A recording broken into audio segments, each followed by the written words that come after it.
Teman-teman Grace Life, kita akan sama-sama merenungkan satu bagian firman Tuhan dari Mazmur nomor 56, Mazmur nomor 56 ayat 1 sampai dengan yang ke-14. Saya akan bacakan bagian ini di dalam terjemahan baru edisi yang kedua Lembaga Alkitab Indonesia. Untuk pemimpin biduan, menurut lagu Merpati di Pohon-Pohon Tarbantin yang Jauh, Miktam dari Daud, ketika orang Filistin menangkap dia di Gat. Kasihanilah aku ya Allah, sebab orang-orang menginjak-injak aku sepanjang hari, orang menyerang dan menindas aku. Seteru-seteruku mengejar aku sepanjang hari, ya banyak orang yang menyerang aku dengan angkuh. Waktu aku merasa takut, aku percaya kepadamu, kepada Allah yang firman-Nya aku puji. Kepada Allah aku percaya, aku tidak takut. Apakah yang dapat dilakukan manusia terhadap aku? Sepanjang hari mereka memutarbalikkan kata-kataku, senantiasa merancangkan yang jahat terhadap aku. Mereka bersekongkol dan menyergap, mereka mengamat-amati langkahku, sementara mereka mengincar nyawaku. Bagaimana mereka bisa terluput dengan kejahatan mereka? Runtuhkanlah bangsa-bangsa ini dalam murka-Mu, ya Allah. Sengsaraku telah Kau catat. Taruhlah air mataku ke dalam kirbat-Mu. Bukankah semuanya tercatat dalam kitab-Mu? Maka musuhku akan mundur pada waktu aku berseru. Aku yakin bahwa Allah memihak kepadaku. Kepada Allah yang firman-Nya kupuji, kepada Tuhan yang firman-Nya kupuji. Kepada Allah aku percaya, aku tidak takut. Apakah yang dapat dilakukan manusia terhadap aku? Nazarku kepadamu ya Allah, mengikat aku, kurban syukur akan kupersembahkan kepadamu. Sebab Engkau telah meluputkan aku dari maut, bahkan menjaga kakiku sehingga tidak tersandung. Maka aku boleh berjalan di hadapan Allah dalam cahaya kehidupan.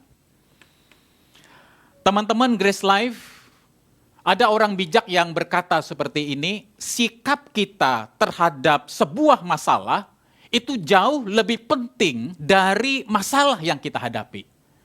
Nah, hari ini kita belajar bagaimana Daud di tengah-tengah keterpurukan hidupnya, di tengah-tengah pergumulan yang tidak mudah yang dia hadapi, dan bagaimana karya Tuhan yang menopang dan menolong dia untuk melihat kesulitan dan pergumulan hidupnya dengan sudut pandang yang baru, yaitu sudut pandang Allah, saudara.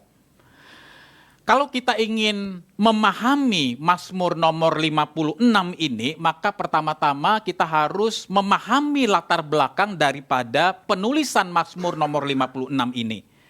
Dan latar belakang daripada kondisi Daud itu bisa kita baca di dalam 1 Samuel pasal 21 ayat 10 sampai dengan yang ke-15. Nah, ketika kita membaca bagian ini saudara, maka pertama-tama kita harus membaca dan berusaha menempatkan diri di dalam posisi Daud pada saat itu. Kita mengetahui bahwa Daud pada saat itu sedang dikejar-kejar oleh Raja Saul dan tentaranya, dan dia akan dibunuh. Oleh karena apa, saudara? Oleh karena Raja Saul itu iri hati, dia cemburu kepada Daud. Oleh karena di mata Israel, Daud ini dianggap sebagai pahlawan yang lebih sukses, lebih berhasil, lebih banyak mengalahkan musuh-musuh Israel pada saat itu dibandingkan dengan Raja Saul. Nah, itulah sebabnya akhirnya Daud memutuskan dia pergi ke kota Gat, wilayah Filistin, saudara. Dan Gat ini adalah kota asal dari Goliat, seorang raksasa Filistin yang kita tahu yang pernah dikalahkan dan dibunuh oleh Daud pada saat itu.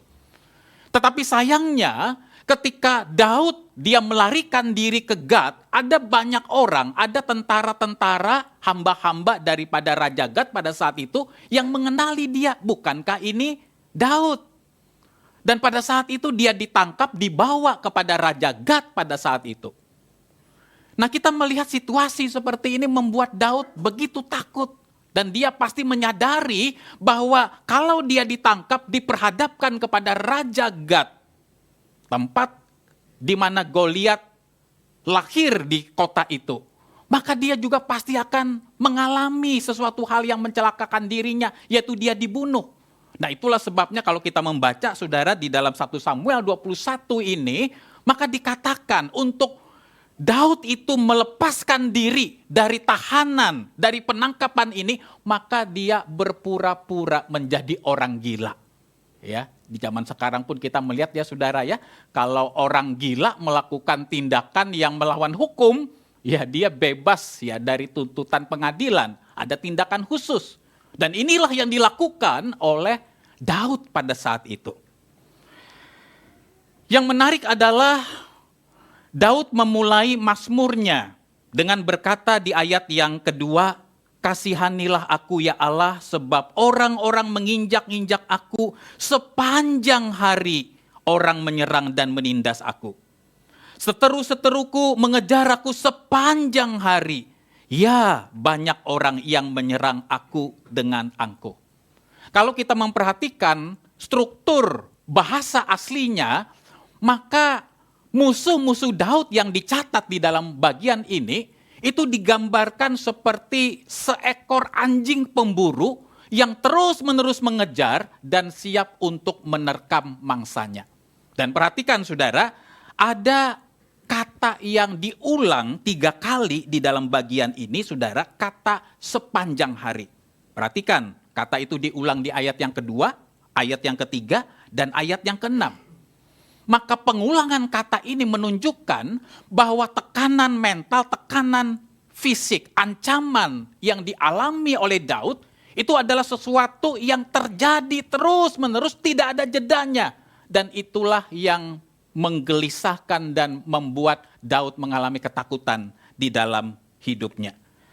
Selanjutnya perhatikan ayat yang keempat dan yang kelima di dalam bagian ini. Daud berkata, "Waktu aku merasa takut, aku percaya kepadamu. Kepada Allah yang firman-Nya aku puji, kepada Allah aku percaya, aku tidak takut." Perhatikan di sini kita melihat kejujuran daripada diri Daud. Daud tidak berpura-pura dia sebagai seorang yang super, seorang yang kuat. Dia tidak menutup-nutupi kerapuhan dirinya, dia tidak menutup-nutupi ketakutan yang ada pada diri dia. Padahal saudara kita mengetahui bahwa Daud ini adalah seorang gembala. Sebagai seorang gembala tentu dia menjaga domba-dombanya. Dan domba-domba itu mungkin seringkali diperhadapkan juga dengan ancaman-ancaman binatang buas. Menghadapi ancaman-ancaman binatang buas itu adalah pekerjaan sehari-hari yang dilakukan oleh Daud pada saat itu. Dan kita juga melihat bahwa Daud itu pernah mengalahkan seorang raksasa Filistin yang sangat disegani dan ditakuti, yaitu Goliat. Tetapi di tengah-tengah latar belakang seperti ini, saudara, Daud tidak menyangkali, tidak memungkiri bahwa pada saat itu dia sedang takut luar biasa menghadapi ancaman daripada musuh-musuhnya. Namun menarik di dalam bagian ini, Daud tidak berhenti hanya mengungkapkan perasaan takutnya. Lalu dia berkata, "Aku percaya kepada Allah." Di sini kita melihat sebuah prinsip yang penting bahwa seringkali ada banyak orang Kristen yang beranggapan ketakutan dan percaya atau beriman kepada Allah itu adalah dua hal yang berseberangan, dua hal yang bertolak belakang satu dengan yang lain. Kalau kita takut, itu berarti kita kurang percaya kepada Allah. Kalau kita takut, itu berarti kita kurang beriman kepada Allah. Itulah pemahaman kita selama ini, saudara, yang mungkin sebagian besar orang Kristen berpendapat seperti itu. Tetapi menarik di dalam bagian ini kita melihat rasa takut dan percayanya Daud kepada Tuhan itu adalah dua hal yang berjalan secara bersama-samaan, berjalan sesuatu yang menyatu yang ada di dalam pikiran dan hati Daud pada saat itu. Takut itu adalah sesuatu yang wajar, takut itu adalah sesuatu yang manusiawi, tetapi masalahnya adalah ketika engkau dan saya sedang berada di dalam ketakutan, di dalam kecemasan, di dalam kegentaran, di dalam hidup ini, apa yang kita lakukan? Apakah kita meninggalkan Tuhan? Apakah kita menjalani hidup kita di dalam ketakutan ini tidak bergantung kepada firman Tuhan? Kita tidak mau diarahkan, dituntun oleh firman. Kita berjalan berdasarkan agenda kita sendiri, maunya kita sendiri, keegoisan kita sendiri. Ataukah di tengah rasa takut yang kita alami, kita datang mendekat kepada Tuhan. Dan kita meminta firman Tuhan itu memandu kita, menuntun kita, memberikan pedoman kepada kita bagaimana seharusnya kita bersikap di dalam situasi seperti ini. Di sini kita belajar sebuah prinsip penting bahwa melangkah dalam iman itu tidak selalu berarti berjalan dalam kedamaian atau tanpa ketakutan. Beriman kepada Tuhan itu bukan berarti kita tidak pernah mempertanyakan tentang Tuhan, apa yang dilakukan oleh Tuhan dalam hidup kita. Beriman kepada Tuhan itu juga bukan berarti bahwa kita tidak pernah ragu-ragu di dalam melangkah di dalam hidup ini. Beriman kepada Tuhan itu berarti, saudara, di tengah-tengah ada banyak pertanyaan-pertanyaan di dalam hidup kita yang mungkin kita tidak bisa jawab. Di tengah banyak hal yang kita tidak mengerti, yang kita alami di dalam hidup ini.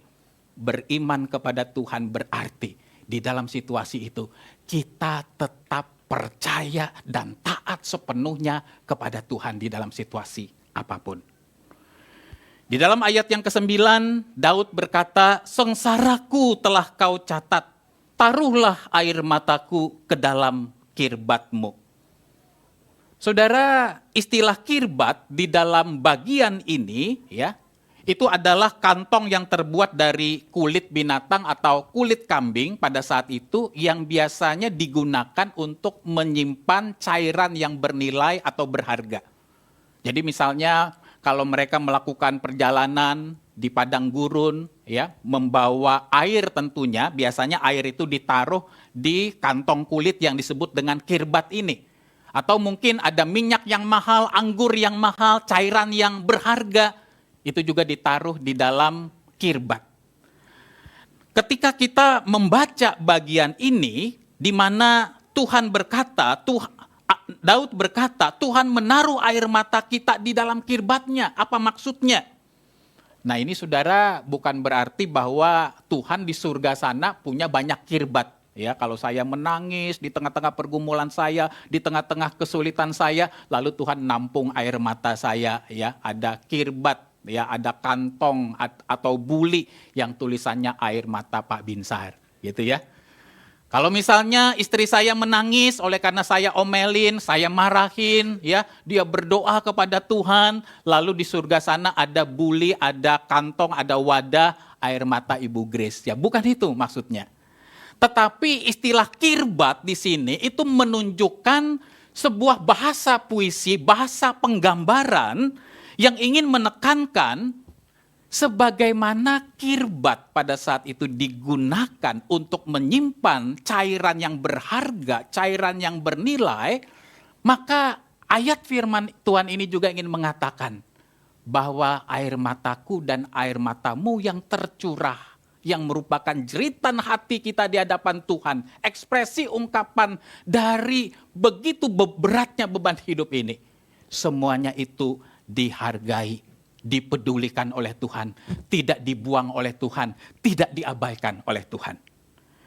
Sehingga Allah bukan sekedar menghargai dan peduli dengan tetesan air mata kita, tetapi Allah peduli dengan seluruh kisah penderitaan kita, dan Allah peduli dengan rasa sakit akibat penderitaan yang kita alami, yang diwakili dengan air mata kita yang menetes, saudara-saudara. Allah tidak pernah absen di dalam penderitaan kita. Sebagai seorang pendeta jemaat di gereja sebelumnya, saya cukup sering menghadapi pelayanan-pelayanan pastoral yang tidak mudah. Ada orang-orang tertentu, jemaat tertentu yang telepon saya, minta waktu kepada saya untuk bertemu.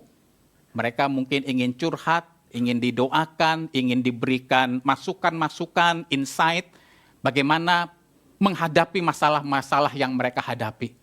Tidak mudah, ada keluarga yang memutuskan mungkin ingin cerai, sepertinya pernikahan ini sudah tidak bisa dipertahankan lagi, Bagaimana menurut pendapat Pak Binsar?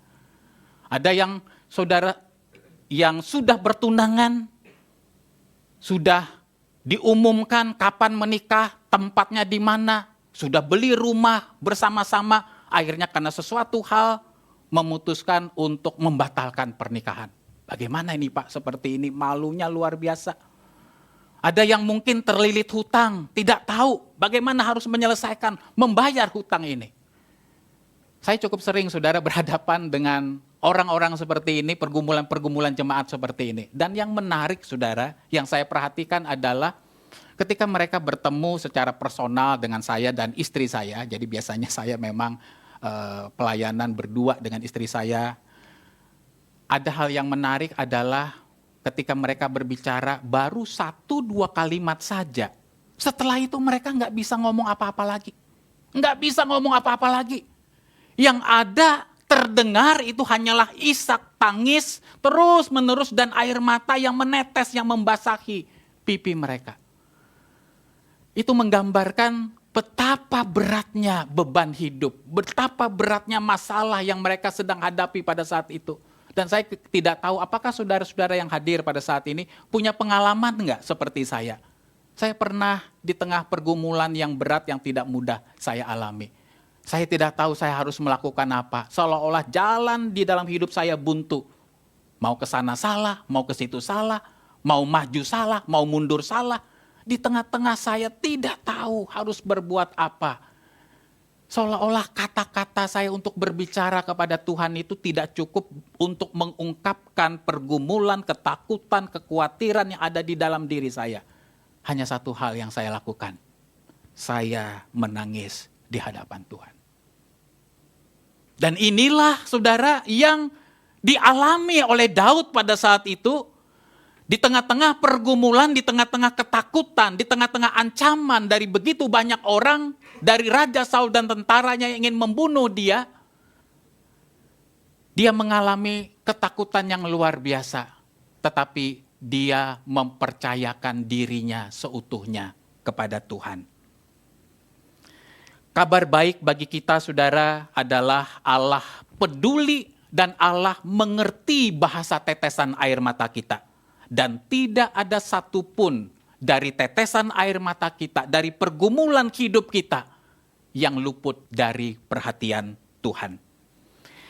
Di tengah rasa takut yang dialami oleh Daud pada saat itu, Daud menaruh kepercayaannya kepada Tuhan. Dan Daud mengekspresikan keyakinan, kepercayaan akan Tuhan itu di dalam ayat yang kelima dan yang ke-12 saudara. Ada 2 kalimat yang diulangi oleh Daud di dalam bagian ini. Dia berkata, apa yang dapat dilakukan oleh manusia terhadap aku? Daud melihat pergumulan, ketakutan yang dia alami itu dari sudut pandang kemahakuasaan Allah. Jikalau Allah itu betul-betul adalah Allah yang berdaulat, Allah yang berkuasa, Allah yang mengendalikan segala sesuatu, adakah kekuatan manusia yang mampu menghancurkan diriku? Dan inilah keyakinan iman Daud di hadapan Tuhan. Ketika Daud berkata, apa yang dapat dilakukan oleh manusia terhadap aku? Sebenarnya kunci daripada ekspresi perkataan daripada Daud ini, itu ada di ayat yang ke-10, di mana dia memiliki sebuah keyakinan bahwa Allah ada di pihakku. Karena Allah ada di pihakku, karena Allah bersama-sama dengan aku, karena Allah membela aku, apa yang harus aku takutkan terhadap segala ancaman manusia yang manusia coba lakukan terhadap aku? Itulah artinya saudara, di tengah-tengah rasa takut kita belajar mempercayakan diri kita kepada Tuhan. Kita tidak menyangkali, kita tidak berpura-pura, tetapi kita datang kepada Tuhan dan mempercayakan diri kepada Tuhan. Ribuan tahun kemudian setelah Daud menulis kalimat, aku yakin bahwa Allah di pihakku, maka Rasul Paulus saudara mengaitkan hal itu dengan karya Kristus yang menjamin keselamatan kita. Di dalam Roma 8 ayat 31 Rasul Paulus berkata, jika Allah di pihak kita, siapakah yang akan melawan kita? Kalau Daud berkata, apa yang dapat manusia lakukan terhadap aku?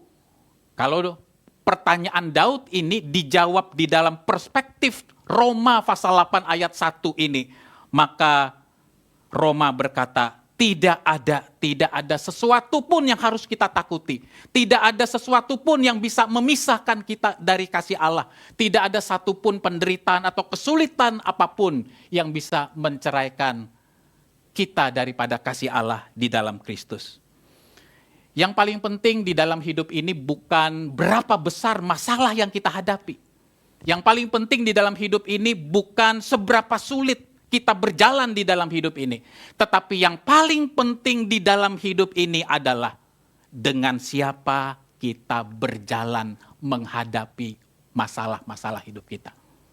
Berbahagialah dan diberkatilah engkau dan saya, yang ketika kita menghadapi masalah-masalah pergumulan-pergumulan di dalam hidup ini, kita berjalan bukan dengan agenda kita sendiri, berjalan dengan kekuatan kita sendiri, berjalan dengan hikmat kita sendiri, tetapi kita berjalan bersama dengan Yesus Kristus yang adalah Tuhan, Juru Selamat, penebus hidup kita, yang firman-Nya adalah ya dan amin.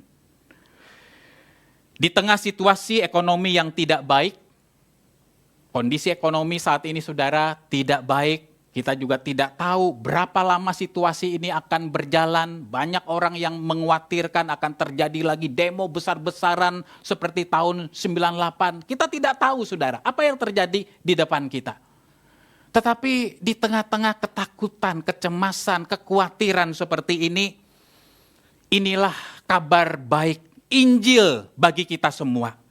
Bahwa iman kita itu tidak bergantung kepada kekuatan kita. Karena kita begitu rapuh, kita begitu lemah, kita begitu terbatas. Dan kita sebenarnya tidak sekuat yang kita duga, saudara.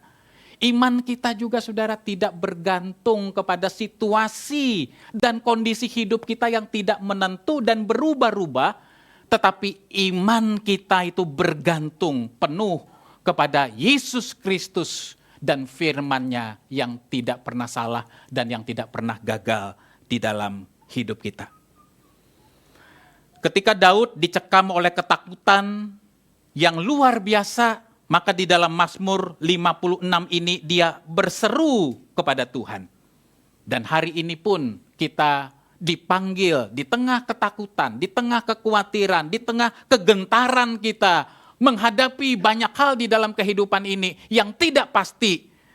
Kita diingatkan bahwa kita memiliki dan dimiliki oleh Yesus Kristus. Ibrani pasal yang keempat ayat 15 sampai yang ke-16 mengatakan, sebab imam besar yang kita punya, bukanlah imam besar yang tidak dapat turut merasakan kelemahan-kelemahan kita. Sebaliknya sama seperti kita, ia telah dicobai dalam segala hal, hanya saja ia tidak berbuat dosa. Sebab itu marilah kita dengan penuh keberanian menghampiri tahta anugerah, supaya kita menerima rahmat dan menemukan anugerah untuk mendapat pertolongan pada waktunya. Firman Tuhan yang kita baca ini adalah sesuatu yang mengingatkan kita bahwa penderitaan, pergumulan yang saudara dan saya alami pada saat ini, seberat apapun, penderitaan itu bukanlah sesuatu yang asing bagi diri Yesus.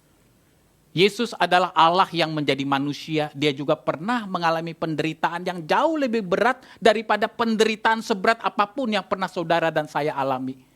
Yesus pernah ditolak, Yesus pernah dihina, Yesus pernah dikhianati, pernah disalahpahami.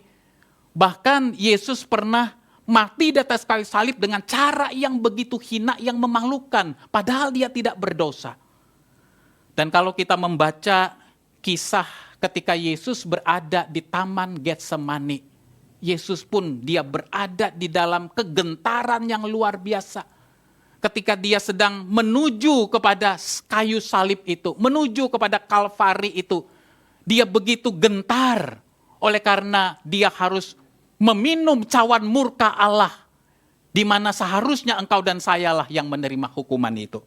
Tetapi kita diingatkan bahwa Yesus Kristus Juru Selamat kita, penebus kita, imam besar kita adalah pribadi yang bersama-sama dengan kita di tengah-tengah air mata, di tengah-tengah penderitaan kita, dan dia akan menolong, memberikan kekuatan di dalam kehidupan kita.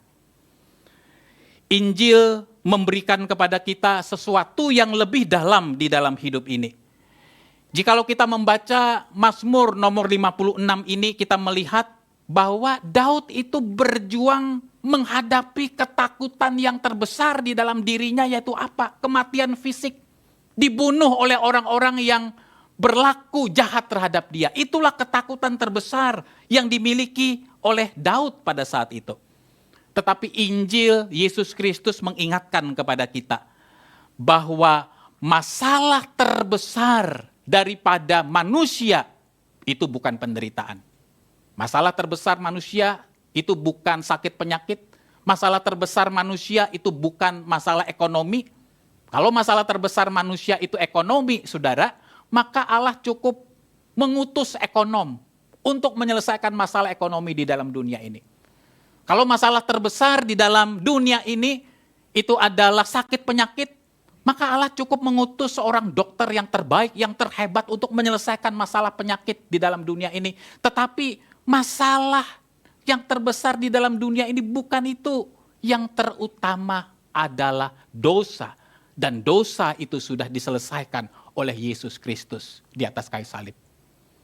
Besar kecilnya sebuah masalah itu paling tidak ditentukan oleh dua hal. Yang pertama, apa dampak atau akibat yang dihasilkan oleh masalah itu. Dan yang kedua, besar kecilnya sebuah masalah itu ditentukan oleh siapa yang harus turun tangan untuk menyelesaikan masalah itu. Saya berikan contoh sederhana, saudara.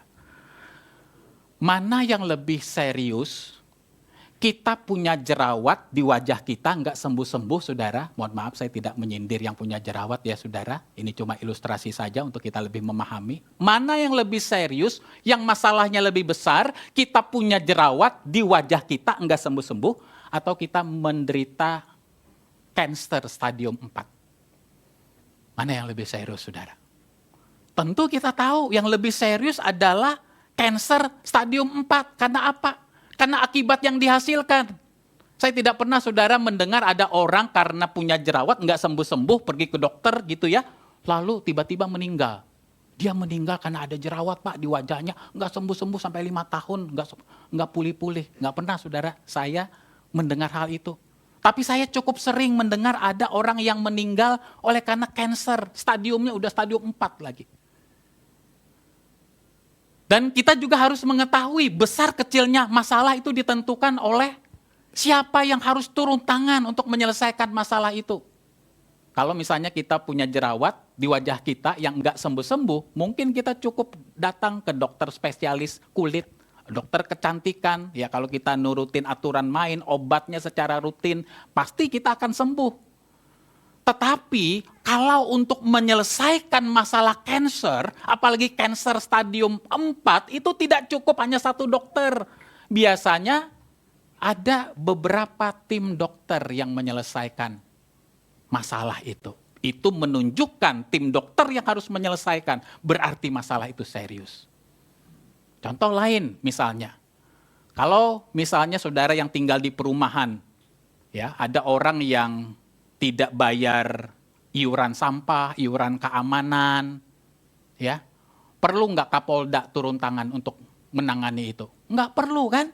Ya, cukup RT, RW setempat atau pengurus setempat menanyakan, kenapa kamu udah 3 bulan ini nggak bayar iuran sampah, iuran keamanan? Tetapi kalau ada masalah di perumahan saudara, Kapolda turun tangan, itu berarti ada sesuatu hal yang serius. Mungkin di tempat saudara itu ada teroris, ya, yang ngekos atau memakai tempat saudara sehingga Kapolda menangani hal itu. Atau minimal Kapolda datang ke perumahan saudara oleh karena mobilnya hilang di perumahan saudara, ya, mobil istri Kapolda, makanya dia datang. Nah, ilustrasi ini ingin menunjukkan kepada kita dosa itu adalah sesuatu yang sangat serius, yang tidak bisa diselesaikan oleh nabi manapun, yang tidak bisa diselesaikan oleh guru moral sebaik apapun, yang tidak bisa diselesaikan oleh siapapun manusia yang terbaik di atas muka bumi ini. Tetapi dosa yang begitu serius itu hanya bisa diselesaikan oleh Yesus Kristus. Dan hal yang kedua, Yesus Kristus bukan saja mengalahkan masalah terbesar manusia yaitu dosa, tetapi juga Yesus Kristus telah mengalahkan ketakutan terbesar di dalam hidupmu dan hidupku, yaitu ketakutan akan kematian dan penghukuman kekal. Kalau saya bertanya kepada kita yang hadir pada saat ini, apa sinonim atau persamaan kata dari kelahiran? Coba pikir, apa saudara? Sinonim persamaan kata dari kelahiran. Sulit sekali kita menemukan, sulit. Kalaupun bisa menemukan mungkin cuma 1 atau 2 persamaan kata dari kelahiran. Tapi kalau kita disuruh mencari sinonim atau persamaan kata dari kematian, banyak sekali. Mangkat, wafat, meninggal, berpulang, sudah selesai. Banyak sekali, gugur. Apa artinya? Artinya adalah kata-kata itu sebenarnya adalah kata-kata yang tujuannya untuk memperhalus. Lebih enak didengar. Dengan kata lain, manusia itu memang tidak suka dengan istilah kata kematian. Sehingga kematian itu menjadi sesuatu yang perlu diperhalus. Kalau saudara ke bandara, saudara naik pesawat ingin pergi ke satu tempat, saudara ingin delay atau on time? Ingin selalu on time ya? Kalau misalnya delay 1 kali, wah mungkin kita masih bisa toleransi, jengkel. Tapi kalau sudah 2 kali, mungkin kita bisa marah, tergoda untuk ngamuk-ngamuk. Tapi pertanyaan saya, saudara ingin dipanggil Tuhan, delay atau on time? Hah? Saudara yang ingin dipanggil Tuhan, semua kita kan akan mati, saudara. Ya, saya pastikan semua kita yang hadir pada saat ini 150 tahun dari sekarang kita akan menjadi almarhum dan almarhumah. Kita ingin delay atau on time? Oh, ada yang on time katanya. Tidak banyak saudara orang Kristen yang melihat kematian itu adalah sesuatu yang indah. Kematian orang yang beriman, orang yang percaya kepada Kristus itu bukanlah sebuah tragedi yang harus kita takuti. Tetapi itu adalah sarana menuju kepada kehidupan yang sesungguhnya. Dan kita bersyukur bahwa Yesus Kristus sudah menyelesaikan masalah terbesar di dalam hidupmu dan hidupku, yaitu dosa. Yesus Kristus sudah menyelesaikan ketakutan terbesar di dalam hidupmu dan hidupku, yaitu kematian dan penghukuman kekal. Jika Tuhan Yesus sudah menyelesaikan masalah terbesar dalam hidup kita, jika Tuhan Yesus sudah menyelesaikan ketakutan terbesar di dalam hidup kita secara tuntas, masakan saudara dan saya tidak percaya bahwa Allah bersama-sama dengan kita menyelesaikan pergumulan-pergumulan dan masalah-masalah yang kita hadapi. Bukan dengan cara kita, bukan dengan waktu kita, bukan dengan agenda kita, tetapi menurut cara dan kehendak Tuhan yang baik. Mari kita berdiam diri, kita tenang di hadapan Tuhan. Saya ingin mengajak kita untuk mengevaluasi diri kita di hadapan Tuhan dengan 2 buah pertanyaan refleksi berikut ini.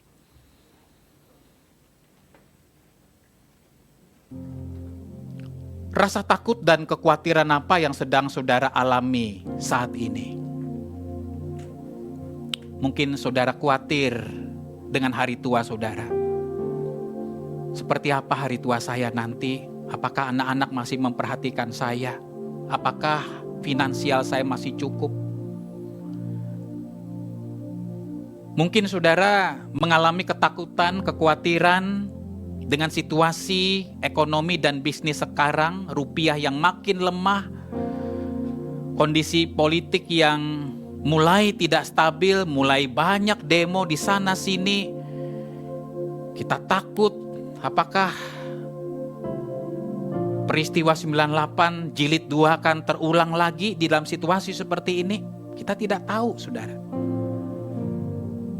Apapun kekhawatiran yang kita alami, ketakutan yang kita alami, Mari kita datang kepada Tuhan Yesus. Kita ungkapkan perasaan kita apa adanya. Kita telanjang secara rohani di hadapan Tuhan. Tidak ada sesuatu yang tersembunyi di matanya. Tidak ada yang tersembunyi di hadapannya. Berkata-katalah, berbicaralah kepada Tuhan. Ungkapkan isi hatimu kepada Tuhan.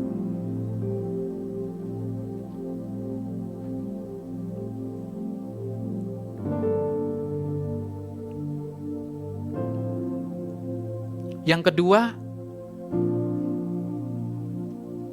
di tengah situasi yang tidak mudah yang kita alami pada saat ini, apapun pergumulan kita, apapun musim kehidupan yang sedang kita alami pada saat ini, pertanyaannya adalah,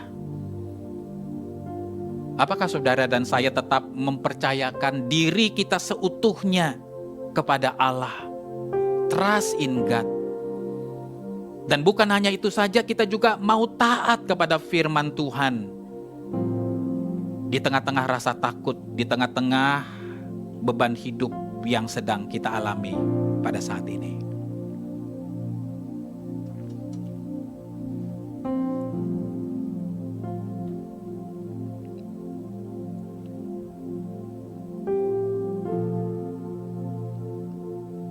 Bapa di surga, mungkin kami datang ke tempat ini dengan berbagai macam beban, pergumulan kehidupan, kesulitan-kesulitan yang kadang-kadang tidak selalu orang bisa mengerti dan memahami perasaan kami. Bahkan orang-orang yang terdekat, yang sehari-hari bersama-sama dengan kami, mungkin pun mereka tidak bisa mengerti sepenuhnya apa yang ada di dalam hati dan perasaan kami. Tapi kami percaya Engkau Tuhan Yesus, Allah yang pernah menjadi manusia 2000 tahun yang silam, yang tahu penderitaan kami, yang tahu air mata kami, yang tahu jeritan hati kami. Engkau tidak pernah absen di dalam setiap musim kehidupan kami. Karuniakanlah kepada kami hati yang terus mengasihi Engkau ya Tuhan. Mampukan kami untuk kami tetap mengasihi dan memuliakan Tuhan. Bukan hanya ketika tubuh kami sehat, bukan hanya ketika hidup ini lancar, bukan hanya ketika segala sesuatu berjalan sesuai dengan harapan dan agenda kami, tetapi kami ingin di tengah situasi yang sulit sekalipun, bahkan ketika kami berada di titik terendah, di titik tergelap hidup kami ingin belajar untuk tetap mengasihi, memuliakan, dan melayani Tuhan dengan setia. Tuhan, berbelas kasihanlah kepada kami. Mampukan kami dan tolonglah kami yang lemah, yang rapuh ini. Engkaulah sumber pengharapan dan kekuatan di dalam kehidupan kami. Puaskanlah kami dengan diri-Mu semata-mata ya Tuhan. Di dalam nama Tuhan Yesus Kristus, kami bersyukur dan berdoa. Amin.